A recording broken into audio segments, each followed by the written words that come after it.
안녕하십니까. 2019년 11월 18일 최병목의 팩트 시작하겠습니다. 자, 어제 정치권의 가장 큰 뉴스는 임종석 전 비서실장, 대통령 비서실장의 제도권 정치 은퇴였습니다. 표현도 좀 묘합니다. 제도권 정치 은퇴, 정계 은퇴가 아니고.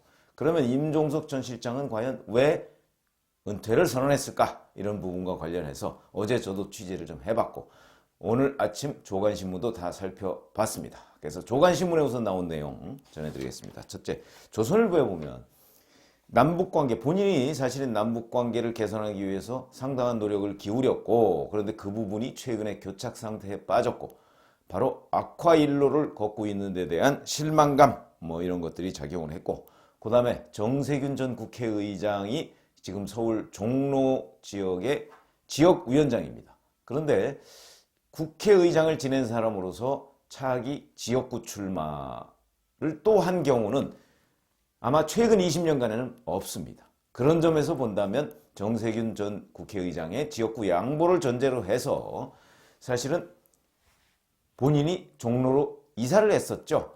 올해 초입니다. 그런데 정세균 전 국회의장이 양보할 기미를 보이지 않고 있다. 그런데 그 부분에 관해서 또 청와대나 당 지도부도 교통정리를 좀 해줘야 될 텐데 그런 교통정리를 해줄 움직임을 보이지 않고 있다. 이런 데 대한 그 실망감 이런 것들이 종합적으로 작용한 것이 아닌가 이렇게 분석을 하고 있고 거기에 또 하나 좀 눈길을 가는 것이 지금 현재 청와대 출신의 수석, 비서관, 행정관 이 사람들 중에서 내년 총선에 출마하겠다는 사람이 거의 60 내지 70명 이 현장을 누비고 있다고 하거든요. 그러니까 이 사람들이 현장을 누비고 있는데 이 사람들에 대한 시선이 결코 곱지 않습니다. 그래서 그 사람들이 너무 많다 이런 얘기도 있고 왜 그러냐면 만약에 70명이라고 한다면 지역위원장이 총 253명인데 이 사람들이 대부분 호남과 수도권에 집중이 돼 있거든요. 그러면 절반 정도 따져서 거의 지금 그러니까 당선 가능한 곳의 한 절반 정도가 이 청와대 출신들이 좀 노리고 있다 이런 얘기인데 이에 대한 당의 비판이 굉장히 높습니다. 그런데 그 총체적인 그 어떤 비판의 화살을 아마 대통령 비서실장을 했다는 것이기 때문에 본인이 져야 되는 그런 부담감도 있었을 것이다. 그래서 근데 그 부분에 관해서 사실은 청와대가 교통정리를 해주거나 당 지도부가 나서야 하는데 나서지 않고 있다. 이거에 대한 압박도 대단히 많았던 것으로 보인다 해서 이런 세 가지 관점에서 분석을 하고 있고요. 중앙일보를 보면 여기도 정세균 전 국회의장이 서울 종로 지역을 내놓지 않고 그러니까 다른 주변 사람들이 야 그러면 임 실장 거기 말고 다른 데 가라 그러면서 제시한 것이 바로 나경원 자유한국당 원내대표가 있는 서울 동작을 이런 데를 제시했다고 합니다. 아니면 거기 아니면 또 다른 데로 옮겨라 이러니까 본인이 지금 언론에 다 공표한 상태에서 서울 종로에 이사를 했는데 지금 와서 총선 5개월도 안 남은 상태에서 지역을 다른 곳으로 옮겨라 마치 정세균 전 국회의장한테 밀려서 어디로 나가는 듯한 이런 움직임을 보이는 것이 과연 적합한가 하는 데 대한 어떤 회의 이런 것 때문에 본인이 불출마를 결심했다라는 분석을 내놓고 있습니다.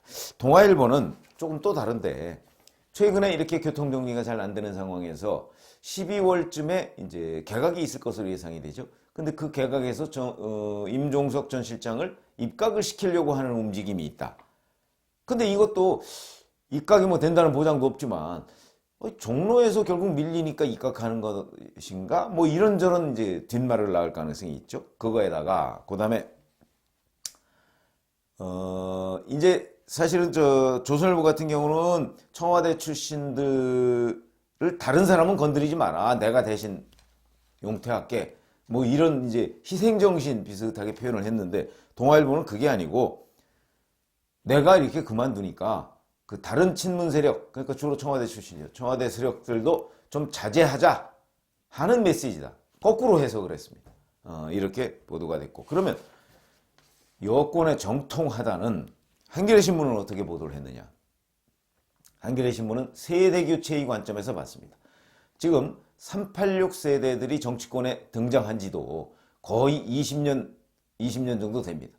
그러다 보니까 자, 이제 386도 기득권이 된 것 아니냐. 이런 지적이야 뭐 타당한 얘기죠. 그래서 이 386세대, 그 중에 이제 386 중에서도 86세대라고 하는 거. 86세대라는 건 이제 대학 학번으로 86학번 정도를 얘기하는 것이죠.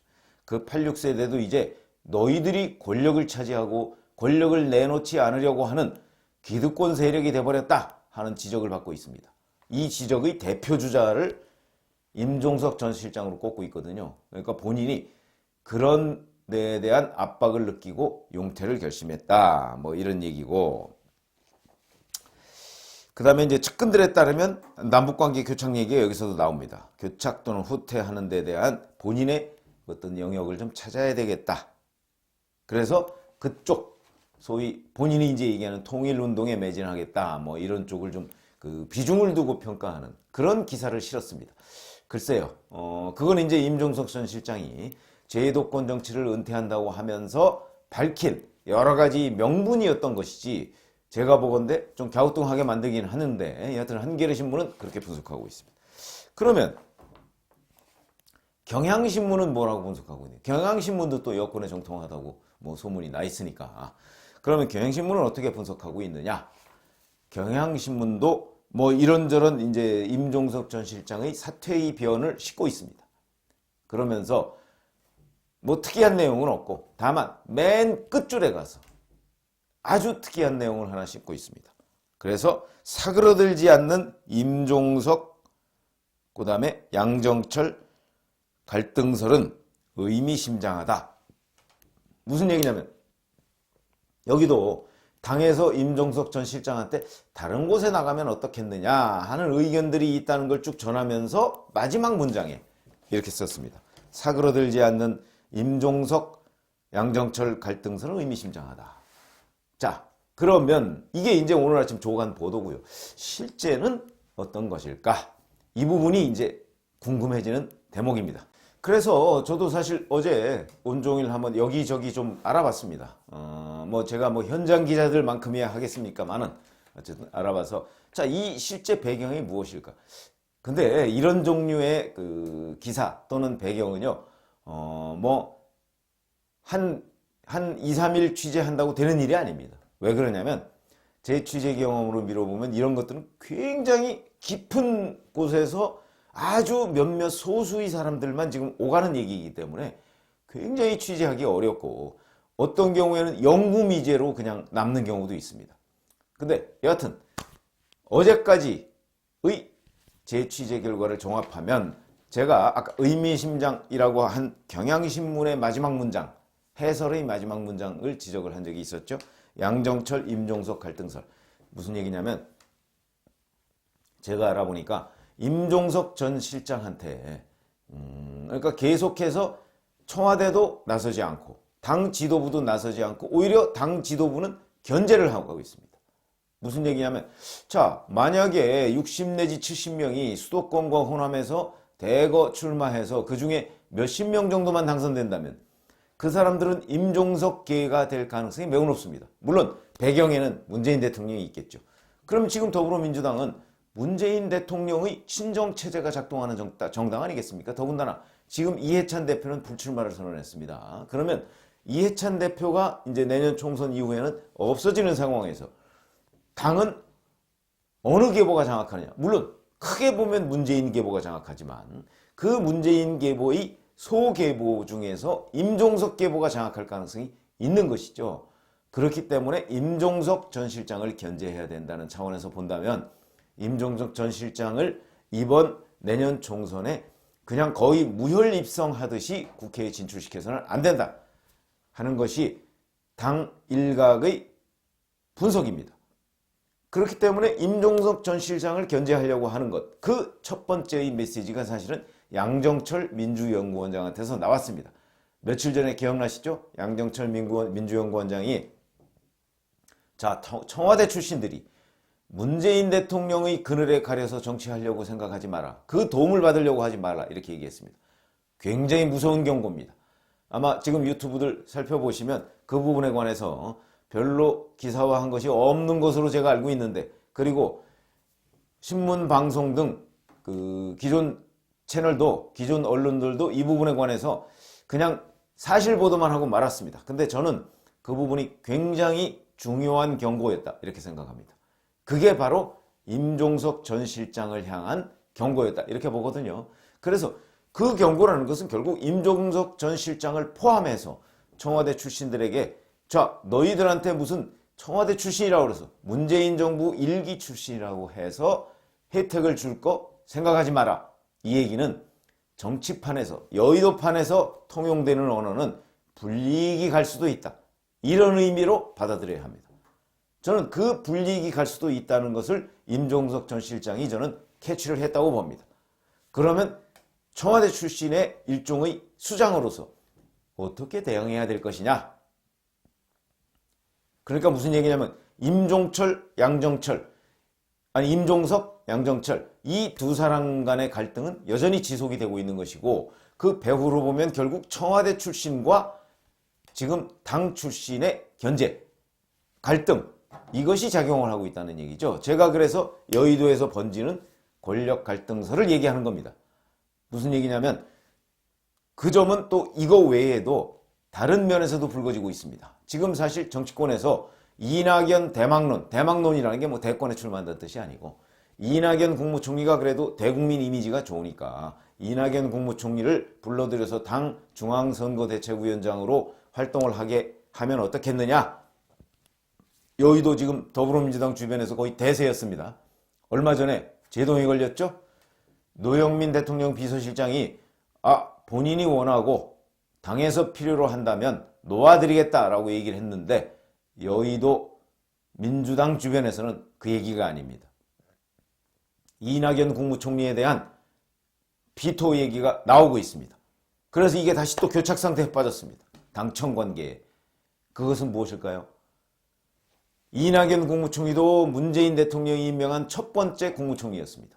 그러다 보니까 이낙연 국무총리 역시 만약에 당으로 돌아와서 당에서 일정한 세력을 형성한다면 문재인 대통령을 등에 업고 세력을 형성한다면 지금 당에 있는 사람들이 매우 불편해질 수 있다. 견제하는 겁니다. 그러니까 당에 있는 사람들과 지금 청와대 또는 국무총리실에 있는 사람들 간에 갈등이 있는 거죠. 그거는 일종의 헤게모니 쟁탈전입니다. 누가 주도권을 가지고 내년 총선을 치르느냐. 이거 굉장히 중요합니다. 왜 그러냐면 만약 총선 결과가 좋으면 그 총선 결과의 혜택을 그 사람이 오로지 받기 때문입니다. 그렇기 때문에 내년 총선 결과도 중요하지만 총선을 누가 진두지휘하느냐가 굉장히 중요한데 그 부분을 둘러싸고 제가 보건대는 당과 청와대, 당과 국무총리실 간의 긴장관계, 조금 확대 해석하면 갈등관계에 있는 것이다. 그 갈등관계의 와중에서 임종석 전 실장의 불출마가 나온 것이다. 저는 그렇게 취재를 했습니다. 그래서 당에서 심지어는 임종석 전 실장의 불출마를 종용했다는 얘기까지 나오고 있습니다. 이게 어디까지 사실인지는 앞으로 아마 꾸준히 취재할 대상이긴 합니다만은 제가 단기간 알아본 바로는 당에서 임종석 전 실장과 이낙연 국무총리에 대해서 좀 곤란하다 하는 얘기들이 계속 나오고 있는데 그것들은 결국 그 배후에 아마도 이해찬 대표와 양정철 민주연구원장이 있지 않는가 이런 설들이 있고 결국 그것은 이 사람들과 청와대 국무총리실 사람들 간의 권력 갈등의 일환이다. 이렇게 우리가 평가를 할 수가 있겠습니다. 자, 이 부분은 총선이 이제 5개월 밑으로 떨어졌죠. 4개월 며칠 이렇게 남았는데 아마 이번 그 정기국회가 정기국회가 원래 12월 초면 끝나는데 이번에는 12월 초에 물론 예산안 통과를 해야 되겠습니다만 12월 초에 또 패스트트랙 법안과 관련한 그 표결도 있을 예정이죠. 그래서 조금 12월 초 정도 돼서 그 이후에 아마 본격적으로 이 갈등설이 표면 위로 올라올 가능성이 있다. 이렇게 말씀을 드리겠습니다. 감사합니다.